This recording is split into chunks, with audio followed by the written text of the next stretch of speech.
কালিমায়ে তয়্যিবা লা ইলাহা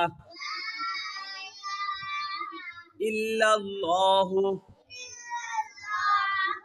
মুহাম্মাদুর রাসূলুল্লাহ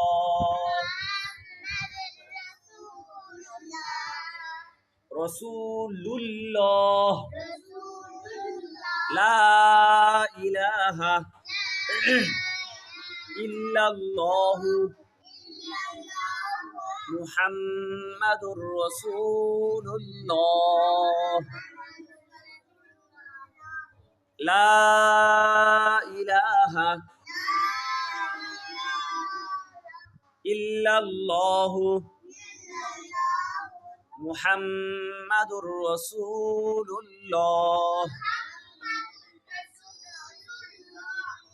অর্থ আল্লাহ ছাড়া কোনো উপাস্য নেই, হযরত মুহাম্মদ সাল্লাল্লাহু আলাইহি ওয়াসাল্লাম আল্লাহ তাআলার রাসূল।